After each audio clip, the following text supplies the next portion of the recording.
사랑하는 형제자매 여러분, 오늘은 우리 주님 예수 그리스도의 순환과 죽음에서 보이는 자기 희생적 사랑을 기억하며 주님의 부활을 맞이하기 위한 준비 기간인 사순절 세 번째 주일입니다. 불순종한 죄로 인하여 우리가 받아야 할 고통과 슬픔, 우리가 겪어야 할 징벌과 고난을 하나님의 외아들 예수 그리스도께서 대신 받게 하심으로 우리를 구원하신 하나님 아버지께서 우리를 부르십니다. 이제 우리의 마음과 뜻을 다하여 영과 진리로 주님을 찬양하며 예배합시다. 아멘. 사도신경으로 우리의 신앙을 고백합시다. 나는 전능하신 아버지 하나님, 천지의 창조주를 믿습니다. 나는 그의 유일하신 아들, 우리 주 예수 그리스도를 믿습니다. 그는 성령으로 잉태되어 동정녀 마리아에게서 나시고 본디오 빌라도에게 고난을 받아 십자가에 못 박혀 죽으시고 장서된 지 사흘 만에 죽은 자 가운데서 다시 살아나셨으며 하늘에 오르시어 전능하신 아버지 하나님 우편에 앉아 계시다가 거기로부터 살아있는 자와 죽은 자를 심판하러 오십니다. 나는 성령을 믿으며 거룩한 공교회와 성도의 교제와 죄를 용서받는 것과 몸의 부활과 영생을 믿습니다. 아멘. 목소리 높여서 주 찬양하여라.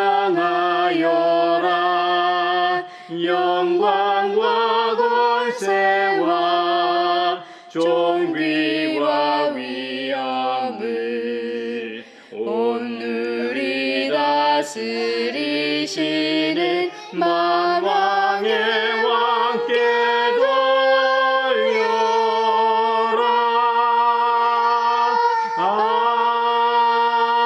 아멘. 지휘자를 따라 부르는 다윗의 노래. 하늘은 하나님의 영광을 드러내고 창궁은 그의 솜씨를 알려준다. 낮은 낮에게 말씀을 전해주고 밤은 밤에게 지식을 알려준다. 그 이야기 그 말소리 비록 아무 소리가 들리지 않아도 그 소리 온누리에 울려 퍼지고 그 말씀 세상 끝까지 번져간다. 해에게는 하나님께서 하늘의 장막을 펼쳐주시니 해는 신방에서 나오는 신랑처럼 기뻐하고 제 길을 달리는 용사처럼 즐거워한다. 하늘 이 끝에서 나와서 하늘 저 끝으로 돌아가니 그 뜨거움을 피할 자 없다. 주님의 교훈은 완전하여서 사람에게 생기를 북돋워 주고 주님의 증거는 참되어서 어리석은 자를 깨우쳐 준다. 주님의 교훈은 정직하여서 마음의 기쁨을 안겨주고 주님의 계명은 순수하여서 사람의 눈을 밝혀준다. 주님의 말씀은 티 없이 맑아서 영원토록 견고히 서 있으며 주님의 법규는 참되어서 한결같이 바르다. 주님의 교훈은 금보다 순금보다 더 탐스럽고 꿀보다 송이꿀보다 더 달콤하다. 그러므로 주님의 종이 그 교훈으로 경고를 받고 그것을 지키면 푸짐한 상을 받을 것이다. 그러나 어느 누가 자기 잘못을 낱낱이 알겠습니까? 미처 깨닫지 못한 죄까지도 깨끗하게 씻어주십시오. 주님의 종이 죄인 줄 알면서도 고의로 죄를 짓지 않도록 막아주셔서 죄의 소나기에 다시는 잡히지 않게 지켜주십시오. 그때에야 나는 온전하게 되어서 모든 끔찍한 죄악을 벗어버릴 수 있을 것입니다. 나의 반석이시오 구원자이신 주님, 내 입의 말과 내 마음의 생각이 언제나 주님의 마음에 들기를 바랍니다. 아멘. 내 친구 되신 예수님 날 구원하시려고 그 귀한 몸을 버리사 내 죄를 대속했네. 나 주님을 늘 믿으며 그 손을 의지하고 내 몸과 마음을 바쳐서 끝까지 충성하리. 만일 우리가 죄가 없다고 말하면 우리는 자기를 속이는 것이요 진리가 우리 속에 없는 것입니다. 우리가 우리 죄를 자백하면 하나님은 신실하시고 의로우신 분이셔서 우리 죄를 용서하시고 모든 불의에서 우리를 깨끗하게 해 주실 것입니다. 지난 한 주간 가정에서, 직장에서, 세상에서, 심지어 교회에서의 우리의 말과 행동을 돌아보며 자비롭고 은혜롭고 노하기를 더디하시는 주님 앞에 우리 죄를 고백합시다.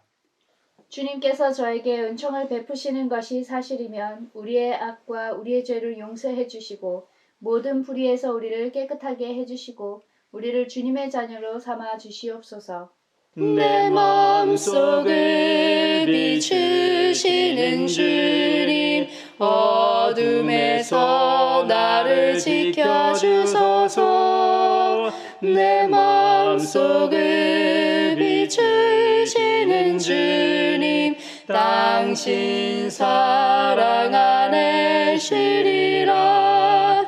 내 마음속을 비추시는 주님, 어둠에서 나를 지켜주소서.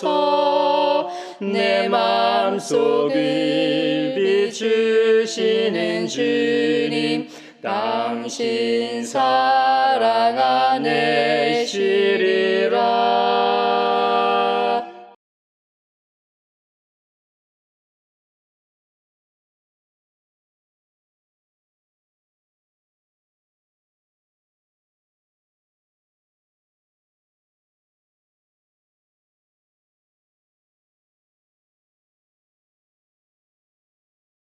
제가 여러분에게 전하는 소식은 하나님은 빛이시요 하나님 안에는 어둠이 전혀 없다는 것입니다.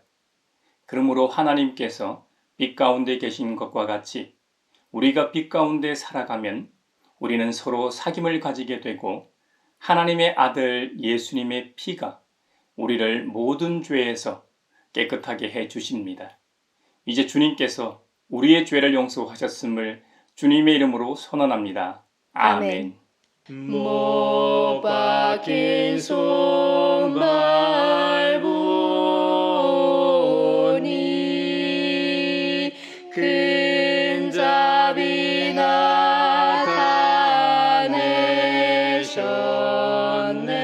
나타내셨네. 가시로 만든 면류관 우리를 위해 쓰셨네.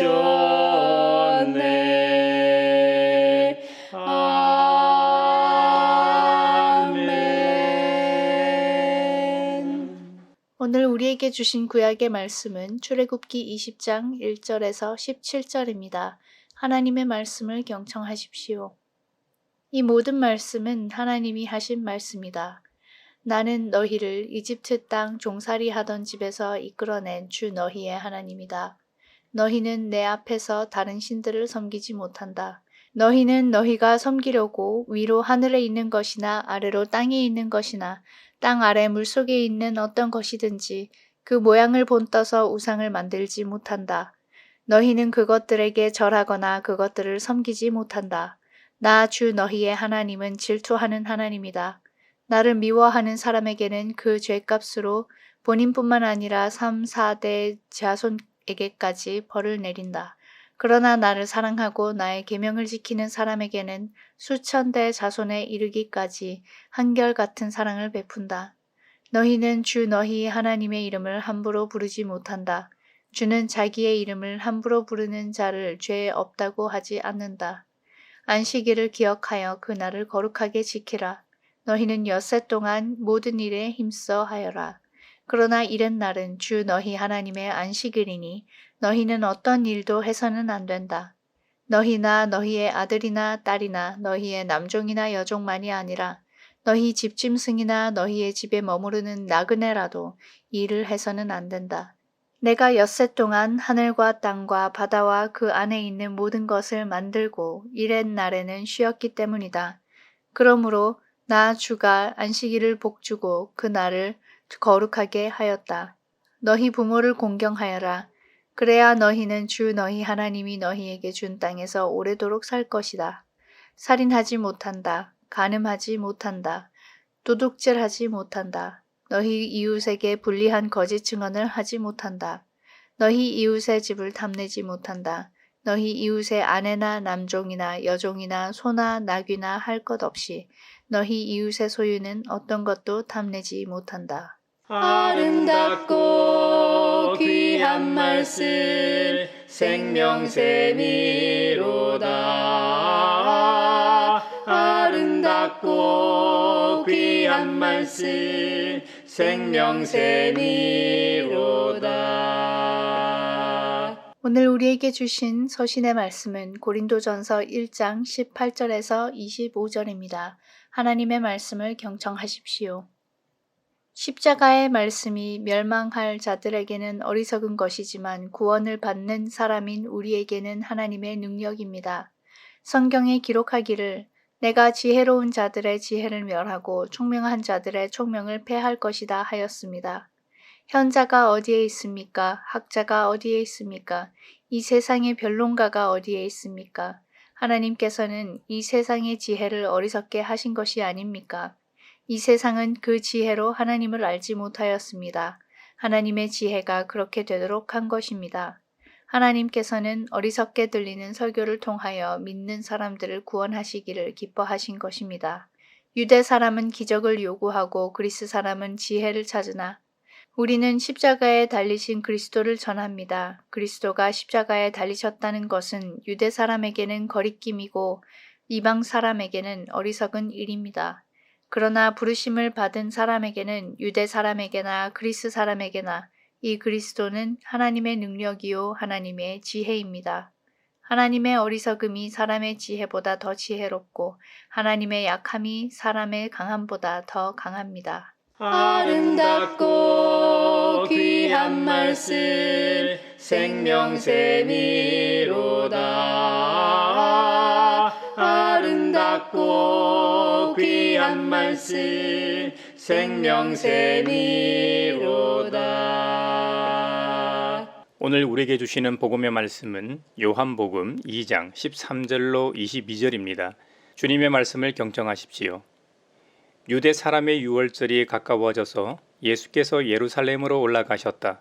그는 성전 뜰에서 소와 양과 비둘기를 파는 사람들과 돈 바꾸어 주는 사람들이 앉아 있는 것을 보시고 노끈으로 채찍을 만들어 양과 소와 함께 그들을 모두 성전에서 내쫓으시고 돈 바꾸어 주는 사람들의 돈을 쏟아버리시고 상을 둘러 엎으셨다. 비둘기 파는 사람들에게는 이것을 걷어치워라. 내 아버지의 집을 장사하는 집으로 만들지 말아라 하고 말씀하셨다. 제자들은 주님의 집을 생각하는 열정이 나를 삼킬 것이다 하고 기록한 성경 말씀을 기억하였다. 유대 사람들이 예수께 물었다. 당신이 이런 일을 하다니 무슨 표징을 우리에게 보여주겠소? 예수께서 그들에게 말씀하셨다. 이 성전을 허물어라. 그러면 내가 사흘 만에 다시 세우겠다. 그러자 유대 사람들이 말하였다. 이 성전을 짓는 데에 46해나 걸렸는데 이것을 사흘 만에 세우겠다고요? 그러나 예수께서 성전이라고 하신 것은 자기 몸을 두고 하신 말씀이었다. 제자들은 예수께서 죽은 사람들 가운데서 살아나신 뒤에야 그가 말씀하신 것을 기억하고서 성경 말씀과 예수께서 하신 말씀을 믿게 되었다. 이것은 주님의 말씀입니다. 하나님 감사합니다. 아름답고 귀한 말씀 생명샘이로다. 아름답고 귀한 말씀 생명샘이로다. 사회를 위하여 기도합니다. 내일부터 2024학년도 새학기가 시작됩니다. 올해부터 전국 초등학교의 3분의 1이 넘는 곳에 1학년을 대상으로 늘봄학교가 1학기에 시작됩니다. 아침 7시부터 저녁 8시까지 교육과 돌봄을 제공하고 어느 학생이든 제한 없이 이용할 수 있습니다. 기존의 방과 후 교실과 돌봄을 통합한 시스템으로 갑자기 확대한 상황이라 급한 결정 탓에 현장에서는 한 달밖에 안 되는 짧은 준비 기간으로 인해 학교 공간도 인력도 프로그램도 부족한 학교들이 많다고 합니다. 늘봄 학교가 시행되면 원하는 학생들을 아침과 저녁으로 누구나 언제든지 받아줄 수 없어 혼란을 겪고 있습니다.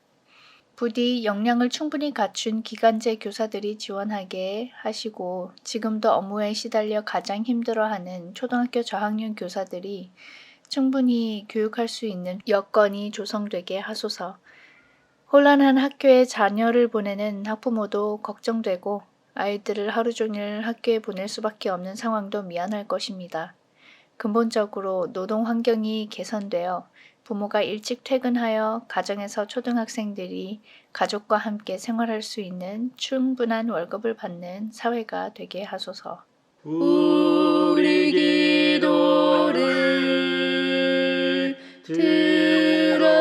들어주시고 주님의 평화를 내려 주소서.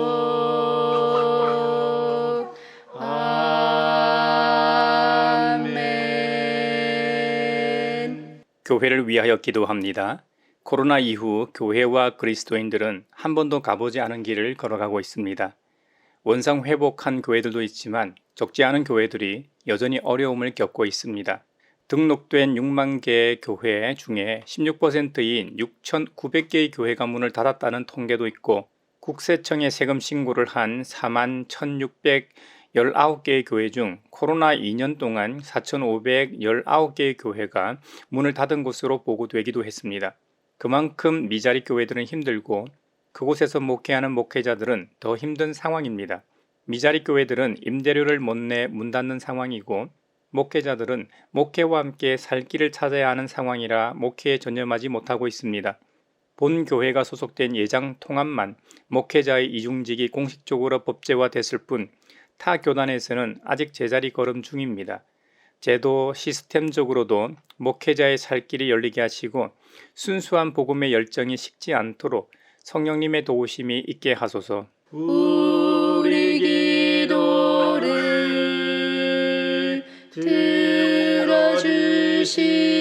들어주시고 주님의 평화를 내려 주소서.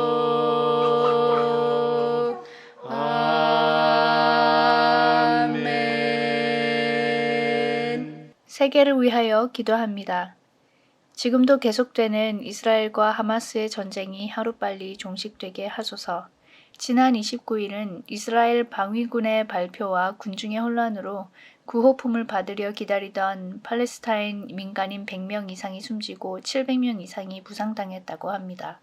이스라엘군은 군중 혼란을 통제하기 위한 경고 사격이었다고 하지만 실제 총상을 입은 사망자와 부상자들이 많습니다. 일주일 넘게 구호품이 전달되지 않은 지역에 굶주렸던 사람들의 시신들이 구호품 트럭에 치여 흩어져 있는 참혹한 영상이 국제 언론을 통해 전해지고 있습니다. 이로 인질 석방과 휴전 협상에 큰 차질을 입을까 걱정입니다. 팔레스타인 민간인 피해가 더 이상 없게 하시고 충분한 구호 물품이 이들에게 다다르게 하시고 하마스와 이스라엘이 무기를 거두어 전쟁이 당장 끝나게 하소서. 우리 기도를 들어주시고 주님의 평화를 내려 주소서.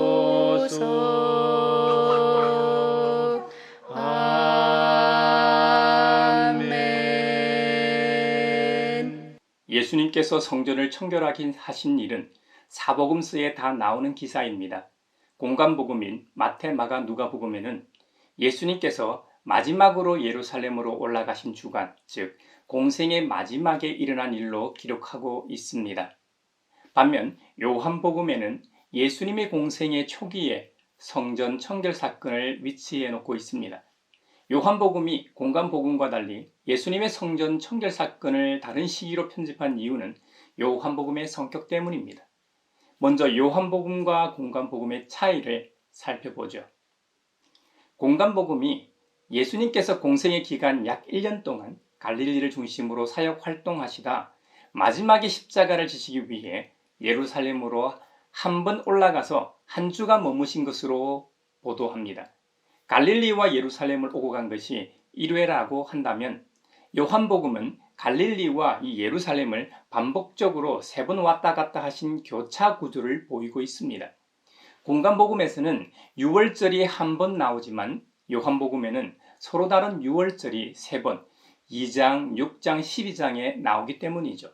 공간복음은 서로 다른 내용들도 있긴 하지만 대부분은 비슷한 기사들이 평행 본문을 이루고 있습니다. 같은 내용이 어떤 공간복음에는 간단하게 기록되기도 하고 어떤 공간복음에서는 아주 상세하게 기록하고 있기도 합니다.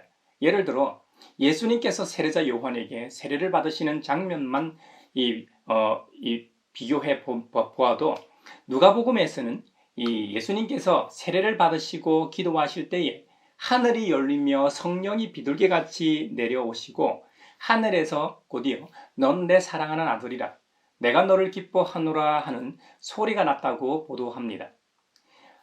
반면 마가복음은 좀 더 상세하게 보도합니다. 예수님께서 세례를 받으러 갈릴리 나사렛에서 왔다고 추가합니다. 그냥 세례를 받으신 후 성령이 임하고 음성이 들린 게 아니라 예수님께서 물에서 올라오실 때 일어났다고 보도합니다. 또 마태복음에서는 예수님께서 세례를 받으려고 하시니까 세례자 요한이 말렸다는 내용을 첨가하고 있습니다. 이에 예수님께서 이제 허락하여 모든 의를 이루는 것이 합당하다고 말씀하셨기 때문에 요한의 세례를 허락했다고 첨가하고 있습니다. 이렇게 평행 본문을 통해 예수님께서 세례를 받으실 때 평면적인 그림에서 4D까지는 아니더라도 3D와 같이 좀 더 살아있는 이미지를 연상할 수 있게 됩니다. 그래서 우리가 한 가지 사건이나 표적을 볼 때 공간복음에 나타난 평행 이 본문을 참고하면 그 스토리를 좀 더 깊게, 좀 더 넓게 파악할 수 있는 장점과 은혜가 있습니다. 반면에 요한복음에 기록된 내용의 90%는 공간복음에는 없는 내용들입니다. 요한복음에는 예수님께서 귀신을 내쫓는 이적 기사가 전혀 실려 있지 않습니다. 7가지 이적만이 있습니다. 요한복음 2장 가나의 혼인잔치에서 물로 포도주를 만드신 표적이 가장 대표적인 이적 기사입니다. 4장의 왕의 신하의 아들의 병을 고쳐주신 이적이 2번째 이적 기사입니다. 5장의 베데스다 연못에 38년 된 병자를 고쳐주신 이적이 3번째 이적 기사입니다. 6장의 사복음서에 나오는 오병이어 기사가 4번째 이적 기사입니다. 6장에 무리를 걸어 오신 기사가 5번째 이적 기사입니다.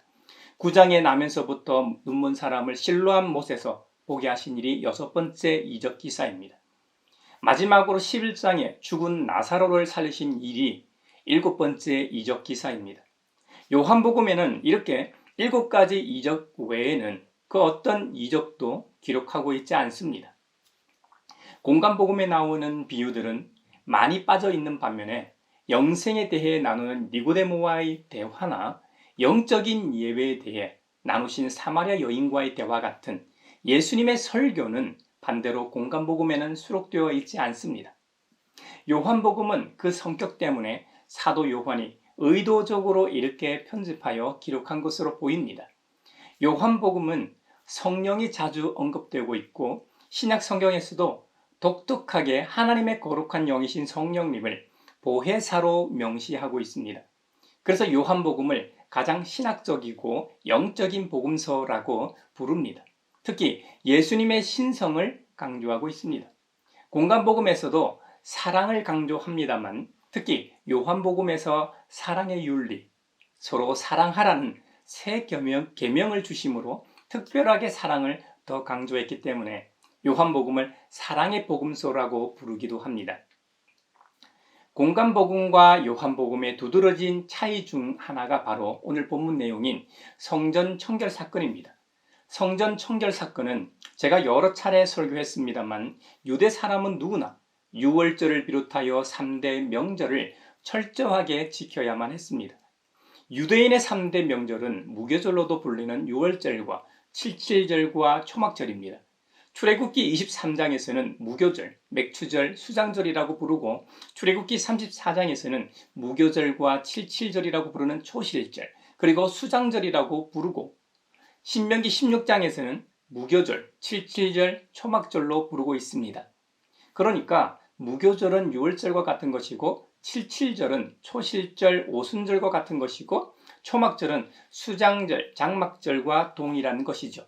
그러니까 성경에 이런 절기 용어가 나오면 유대인의 전통 3대 절기라고 생각하시면 이해하시기 편합니다. 여기서 하나 더 정확히는 유월절과 이 무교절을 구별할 수 있습니다. 유월절은 히브리 노예로 있던 이스라엘이 출애굽 전날 밤 죽음의 사자가 애굽 장자들을 죽일 때 어린 양의 피를 이 문설주에 바른 이스라엘 백성의 집은 넘어감으로써 구원받은 데서 유래된 절기입니다. 우리로 치면 독립기념일에 해당합니다. 유월절 희생 제물을 먹는 것을 의미하기도 하고 유월절 양 그 자체를 의미하기도 합니다. 후대에는 무교절의 의식들을 포함해 그 절기와 관련된 모든 의식들을 지칭하는 절기 용어였습니다. 무교절은 유월절 행사에 연이어 7일 동안 계속되었던 히브리인들의 축제였습니다. 이날 무교병이나 무교전병을 먹는데 히브리인들이 애굽에서 급히 탈출해야 했음을 상징하는 것이죠. 유월절과 무교절이 연이어 진행되기는 했지만 날짜는 엄연히 달랐습니다. 유월절은 니산월 14일 저녁에 지키는 것이고 무교절은 그 다음 15일부터 7일간 지키는 절기였습니다. 이 점은 예수님 시대에서도 확인 가능합니다. 예수님께서 사랑하시는 제자들과 최후의 만찬을 하신 장면을 여러분도 잘 아실 겁니다. 마태복음 26장에 보면 제자들이 무교절 첫째 날에 예수님께 말합니다. 우리가 선생님께서 유월절 음식을 잡수게 준비하려고 하는데 어디에다가 하기를 바라십니까? 하고 질문하는 장면이 나옵니다. 제자들이 이미 하루 전에 지낸 유월절 음식을 어디에다가 차리면 되겠는지 예수님께 묻기 때문이죠. 예수님께서도 유대인의 3대 절기 중 하나인 유월절을 지키기 위해 관습대로 신앙의 중심지인 예루살렘으로 올라가셨습니다. 그런데 성전에서 벌어지고 있는 참담한 장면들을 목격하고 격분하시게 됩니다. 참지 않으시고 노끈으로 책찍을 만들어 양과 소와 함께 그들을 모두 성전에서 내쫓으셨습니다. 돈 바꾸어 주는 사람들의 돈을 쏟아 버리시고 상을 둘러 엎으시기까지 했습니다. 예수님의 공생의 기간에 전혀 찾아볼 수 없는 모습입니다. 시장터로 변한 성전을 정화하시면서 예수님께서 말씀하십니다. 내 아버지의 집을 장사하는 집으로 만들지 말아라. 예수님께서 성전 자체를 부인하신 게 아닙니다. 성전에서 행해지고 있던 상거래를 중단시킨 것입니다. 당시 성전 전체에서 이런 일들이 벌어진 것이 아닙니다. 이방인의 뜰에서 행해진 상거래를 보시고 격분하셨던 것이죠.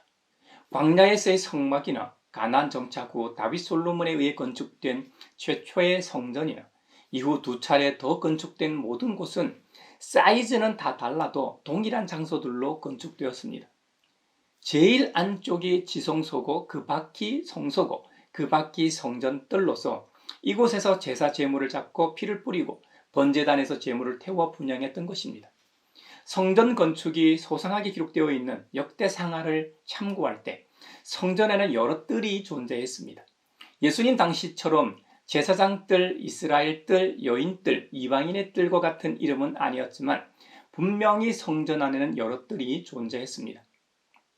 제사장의 뜰은 제사장이 제사 제물을 잡고 제사를 행하는 장소였습니다.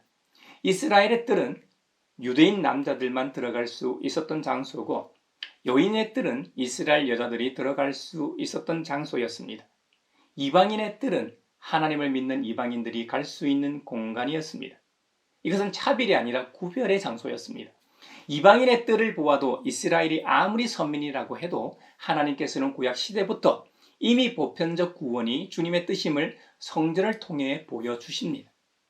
그런데 이방인의 뜰, 바로 여기서 물건을 팔고 사는 상거래가 이루어지고 있었던 것이죠. 예수님께서 분노하고 비난하신 대상은 모든 사람이 아닙니다. 예루살렘에서 아주 멀리 떨어져 있어 성전에 와서 성전 제물을 사거나 성전 세를 지불하기 위해 환전하는 순례자들이 아니었습니다. 성전을 거래소로 변질시킨 제물 판매상과 환전상들에게 비난하고 분노하셨던 것입니다. 우리가 주목해야 하는 것은 예수님의 분노 이후입니다. 그동안 관례로 모두가 아무 문제의식 없이 잘 지내고 있었는데 웬 30대 젊은 랍비가 나타나 독불장군식으로 혼자 난리치는 모습이었을 겁니다. 그래서 그곳에 모여있던 유대 사람들이 예수님께 묻습니다. 당신이 뭔데 이런 일을 합니까? 무슨 표징을 우리에게 보여주겠소? 개역 개정판에는 표적이라고 번역했습니다. 그러니까 예수님의 신성을 보여주기 위한 상징으로서의 기적을 가리킵니다. 당신이 무슨 권위로 이렇게 합니까? 당신이 이렇게 하는 증거를 제시해 보라는 것이죠. 이에 예수님께서는 유대인들에게 헤롯 대왕이 유대인들의 환심을 사기 위해 주전 20년경에 재건축을 시작하여 46년간이나 짓고 있는 성전을 헐면 사흘 만에 세우겠다는 황당무계한 말씀을 하셨습니다. 사실상 이루어질 수 없는 표적을 역으로 제안하였습니다. 여러분이 그 자리에 있었다면 어떤 반응을 보였겠습니까? 요즘 한국 사회를 보면 이해하기 힘든 장면들이 사회적 현상으로 나타나곤 합니다. 남자 축구 대표팀의 아시안컵 대회 이후 그 후폭풍이 아주 거셉니다. 문제의 근원인 대한축구협회와 가장 대표적인 선수 둘의 불화는 아직도 사그라들지 않고 있습니다. 어린 이강인 선수가 잘못한 것은 분명 맞는데 잘못한 그 이상 여론의 문매를 맞고 있죠. 화풀이 대상이 필요했던 것일까요? 이 사회에 힘 있는 놈들에게는 당해도 어떻게 할 수 없으니 만만한 대상을 찾자 그 대상에게 대신 화풀이하는 것은 아닌가 하는 생각이 들기도 합니다. 이와 같이 여러분도 2000년 전 성전 정화 사건 그 현장에 있었다면 예수님을 돌로 쳤을지도 모릅니다. 이에 관계자들에게는 참을 수 없는 상황이었기 때문이죠. 나의 이익을 당신이 망쳐버렸는데 당신이 왜 그렇게 했는지 그 증거를 명확하게 내놓으라는 것이죠. 유대인들에게 성전을 헌다는 것, 성전 파괴는 그 민족의 심판과 직결됩니다. 그들의 구심점이 성전이었기 때문이죠. 성전은 그들이 굳게 믿고 있는 여호와, 야훼 하나님의 임재의 상징이기 때문입니다. 에스겔이나 다니엘과 같은 구약의 묵시에서 기다려진 새 성전은 지상에 재건되는 화려한 성전이 아닙니다. 목숨의 위협과 죽음 너머에 존재하는 종말론적인 새 성전이었음을 기억해야 합니다. 구약 시대에도 그랬지만 예수님 당시에도 상황은 아모스 선지자가 지적했던 모습 그대로였습니다. 너희는 베델로 물러가서 죄를 지어라. 길갈로 들어가서 더욱더 죄를 지어라. 아침마다 희생 제물을 바치고 사흘마다 11조를 바쳐 보아라. 아모스 당시 북이스라엘 지배층이 약자들을 압제하는 사회적 악행이 만연했는데 그 악행을 지적하고 심판하는 경고입니다. 이것은 예수님 당시에도 대제사장들과 장로들, 바리새인들과 서기관들로 대표되는 당시 최고 권력을 누렸던 종교 지도자들도 똑같은 악행을 저지르고 있었습니다. 오늘날 세계 곳곳에서도 똑같이 벌어지고 있는 일이죠. 한국 사회에서도 지도층들이 자신의 뱃속만 불리기 위해 사회적 악행을 두려움 없이 행하고 있죠. 이런 상황에서 하나님께서는 이사야 선지자를 통해 우리에게 계시의 말씀을 주십니다. 다윗 왕실은 백성의 인내를 시험한 것만으로는 부족하여 이제 하나님의 인내까지 시험해야 하겠습니까? 그러므로 주님께서 친히 다윗 왕실에 한 징조를 주실 것입니다. 보십시오. 처녀가 잉태하여 아들을 낳을 것이며 그가 그의 이름을 임마누엘이라고 할 것입니다. 원래 가해자는 자신이 범한 가해 사실을 가볍게 여기는 경향이 있습니다. 아니면 모르거나 말이죠. 남을 괴롭힌 이 엄청난 일을 작은 일로 여깁니다. 그러나 그 약자를 괴롭히는 일은 그 약자를 만드신 하나님을 괴롭히는 일임을 왜 모릅니까? 여러분 중에는 약자를 괴롭히는 사람이 없겠지만 혹 만에 하나 있다면 두려워하십시오. 하나님께 무릎 꿇고 사죄하고 그 당사자에게 가서서 잘못을 구하고 용서를 구하십시오. 안 그러면 하나님의 진노를 피하기 어렵습니다. 그래서 하나님께서는 우리에게 한 징조, 이 세상을 구원할 한 징조를 세상에 보내셨습니다. 처녀의 몸에서 아들로 다윗의 혈통을 따라 성육신하게 하셨습니다. 그 이름을 임마누엘이라고 하셨는데 임마누엘은 하나님이 우리와 함께 계신다는 뜻입니다. 저는 임마누엘이라는 이 말이 참 좋습니다. 하나님께서 우리와 함께 계시니 걱정할 필요가 없습니다. 두려워할 필요도 없고 무서워할 필요도 없습니다. 제가 개인적으로 참으로 부러워하고 닮고 싶은 인물이 요셉입니다. 요셉의 삶을 보면 일평생 은혜로 가득 찬 인생입니다. 요셉의 삶의 여정을 보면 형제들로부터 죽을 뻔했다가 겨우 버림을 받습니다. 노예로 팔려간 곳에서 자리 잡고 살만하니까 주인의 아내를 겁탈한 죄인으로 몰려 언제 죽을지 모르는 사형수 신세로 전락했다가 다시 살아나 이집트의 총리 대신이 됩니다. 그런데 그의 인생 여정, 은혜 행전에서 두드러진 것은 하나님의 함께 하심입니다. 하나님의 동행으로 말미암아 요셉은 항상 사람과 환경으로부터 은혜를 입었다고 성경은 증언하고 있습니다. 이뿐입니까? 모든 믿음의 선친들의 삶의 여정에 하나님께서 함께 하셨기 때문에 그들의 삶이 결국 은혜롭게 마무리하고 있음을 알게 됩니다. 그래서 저는 이 임마누엘이 너무 좋습니다. 임마누엘의 하이라이트가 우리의 구원자 예수 그리스도의 성육신입니다. 우리는 성육신 하신 이후 구속 사역을 하신 예수님의 십자가 사랑과 부활을 깊이 묵상하는 은혜의 사순절을 보내고 있습니다. 지난주에는 사순절 두 번째 주간이었고 오늘부터 사순절 세 번째 주간을 보내게 됩니다. 오늘 요한복음 2장 본문인 성전 청결 사건에서 우리는 큰 교훈을 얻게 됩니다. 예수님께서 이방인의 뜰에서 상거래하는 사람들의 장사를 방해하셨죠. 그래서 무슨 권위로 이렇게 하는지 표징, 그 증거를 대하라고 할 때 예수님께서는 너희들이 46년간 세운 성전을 헐라 내가 3일 만에 다시 짓겠다고 허망하고 허무맹랑한 말씀을 하셨죠. 오늘 본문에서는 유대 사람들은 이해하지 못했지만 예수님께서 성전이라고 하신 것은 자기 몸을 두고 하신 말씀이었다고 요한복음 2장에서는 기록하고 있습니다. 그 다음 구절이 우리가 새겨야 하는 말씀입니다. 요한복음 2장 22절입니다. 제자들은 예수께서 죽은 사람들 가운데서 살아나신 뒤에야 그가 말씀하신 것을 기억하고서 성경 말씀과 예수님께서 하신 말씀을 믿게 되었다.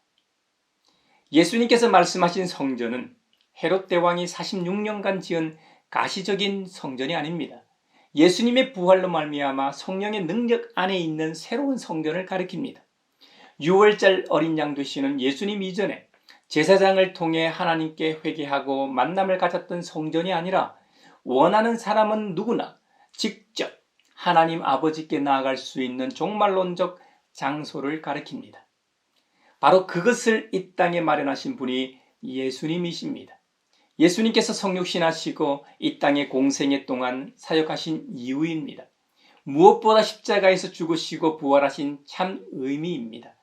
예수님 당시 아직도 짓고 있었던 눈에 보이는 헤롯 대왕의 성전을 붙잡고 있던 유대인들 입장에서는 예수님의 죽음과 부활로서 자신들이 붙잡고 있던 성전이 허물어질 것이라고는 상상도 못했습니다.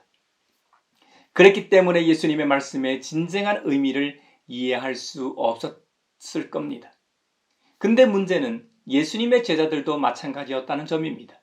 좀 전에 읽었던 요한복음 2장 22절에서도 확인했던 것처럼 예수님과 3년 동안 동고동락 동행했던 제자들조차도 그 의미를 전혀 몰랐습니다. 제자들은 예수님께서 죽은 자 가운데서 다시 살아나신 후에야 성전을 헐고 3일 만에 다시 세우신다는 의미를 이해할 수 있었습니다.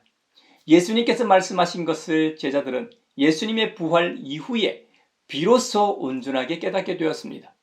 성전 청결 사건을 온전히 이해하는 키는 예수님의 부활과 말씀이었던 셈이죠.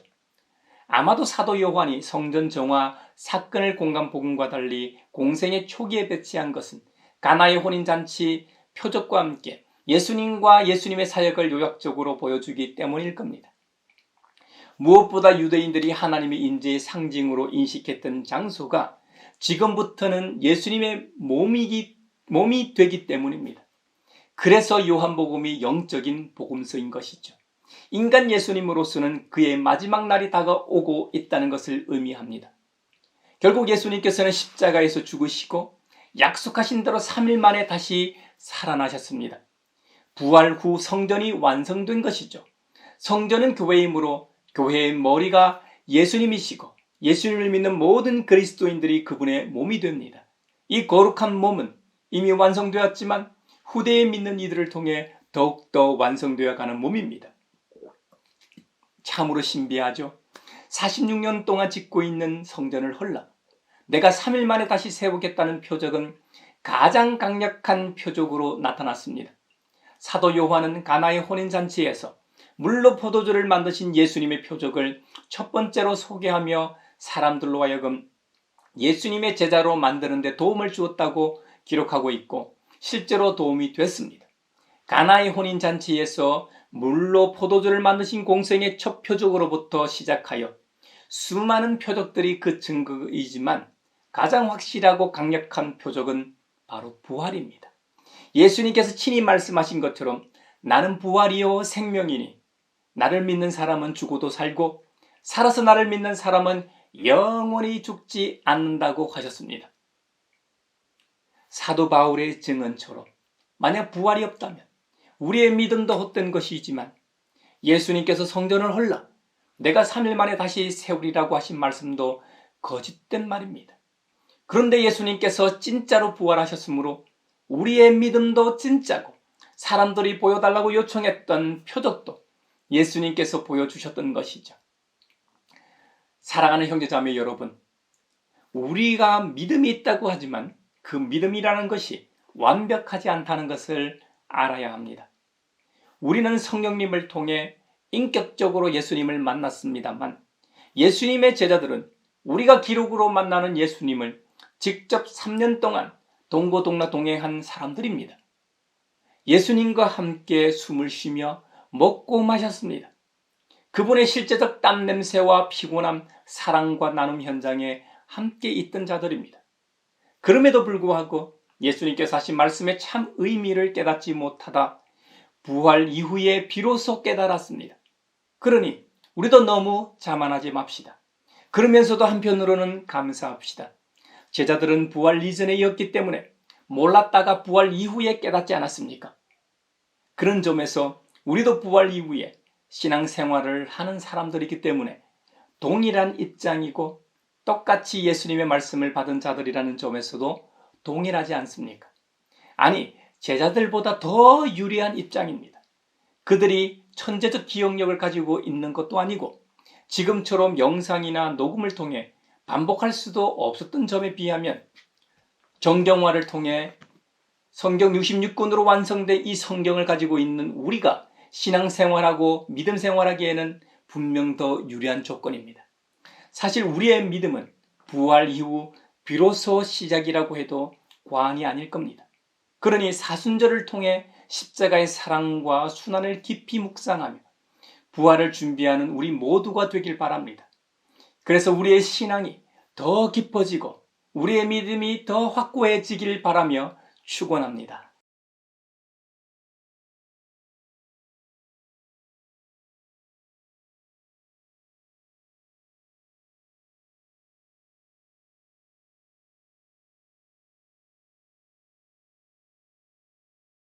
내게 있는 모든 것을 주를 위해 드리네. 주의 성령 충만하게 내게 내려주소서. 주께 드리네. 주께 드리네. 사랑하는 구주 앞에 모두 드리네.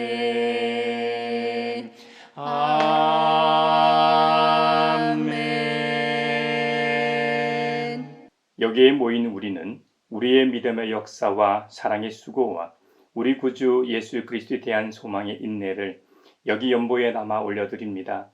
주님께서 말씀하신 대로 인색함으로나 억지로 하지 않고 오직 믿음으로 의롭다 하심을 받아 대를 이어 하늘의 복을 누리고 살게 하심에 감사하여 각각 그 마음에 정한 대로 즐거운 마음으로 바치오니 향기로운 예물이 되게 하소서.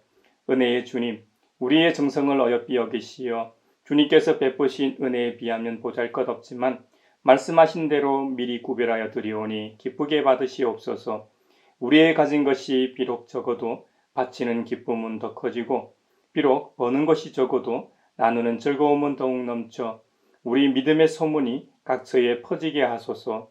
우리 주님 예수 그리스도의 이름으로 감사하며 기도하옵나이다. 아멘. 그 선한 힘에 고요히 감사하여 그 놀라운 평화를 누리며 나 그대들과 함께 걸어가네. 나 그대들과 한 해를 여네. 주께서 밝히신 작은 촛불이 어둠을 헤치고 타오르네. 그 빛에 우리 모두 하나 되어 오늘 우리에 비추게 하소서.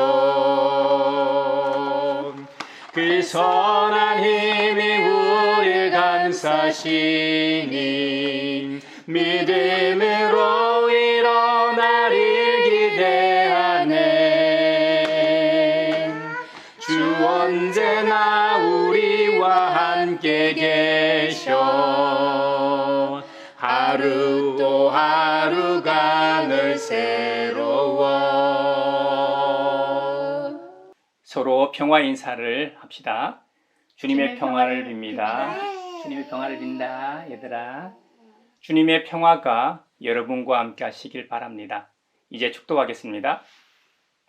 우리를 위하여 자신의 외아들을 십자가에 내어주시고 구원하신 하나님 아버지께서 여러분에게 복의 복을 내려주셔서 언제 어디서나 여러분을 지키시기를 원하며 주님께서 그분의 인자한 얼굴을 여러분에게 비추사 필요에 따라 물질과 건강과 은혜 베푸시기를 원하며 주님께서 여러분이 하는 일과 가정과 자녀들과 함께 하시길 원하며 주님의 몸된 하나의 거룩하고 보편적인 사도적인 모든 교회와 우크라이나 러시아 전쟁과 이스라엘 하마스 전쟁이 종식되어 샬롬의 은혜가 있길 원하며 세계 곳곳에서 벌어지고 있는 기후 위기로 인한 자연재해와 인간의 욕망으로 인한 폭력, 테러, 온갖 차별로 인해 고통받고 있는 모든 사람들이 빨리 일상으로 돌아가길 원하며 또한 한반도 평화 통일과 함께 하시길 원하며 이 시간에도